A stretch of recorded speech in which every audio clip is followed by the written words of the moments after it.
దిక్కుమాలిన అలవాటు ఒకటి అలవాటైంది. ఆ అలవాటు ద్వారా మేము సంపాదించిందంతా కూడా మొత్తం చేజార్చుకుని ఈ రోజు మా జీవితంలో కనీసం తినడానికి కూడా తిండిలేని పరిస్థితికి మేము వచ్చేసాం. ఏమ్మా ఏం జరిగింది అని అంటే, మా ఆయనకు పేకాట అలవాటైపోయింది. దానికి బానిస అయిపోయాడు.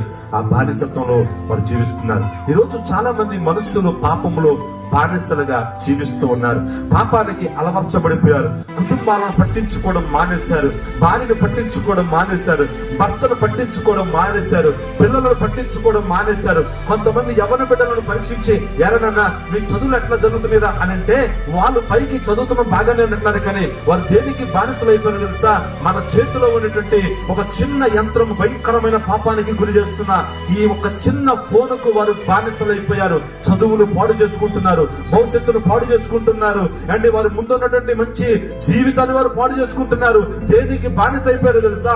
ఈ ఫోనుకు బానిస అయిపోయారు. నాతో నిన్నటి కాల సమయాన ఒక యవ్వన బిడ్డ ఒక మాట చెప్పింది, అన్నా మా కాలేజ్ లో ఒక ఇన్స్పెక్షన్ చేస్తున్నారు.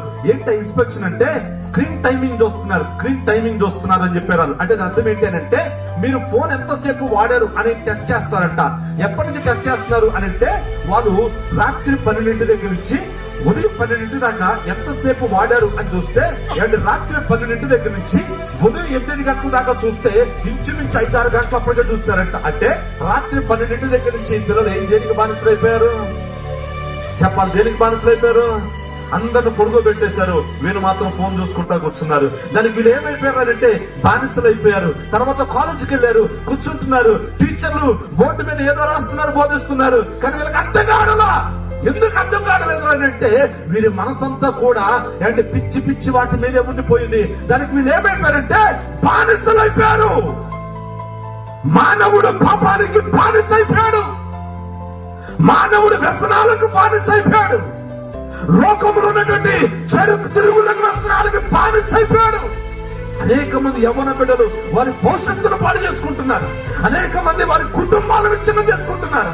భర్తకు తెలియకుండా భార్యలకు తెలియకుండా భర్తలు పాపాలకు బానిసలైపోయి కుటుంబాల్లో సంతోషమును, కుటుంబాల్లో సమాధానాన్ని దూరం చేసుకుంటూ ఉన్నారు.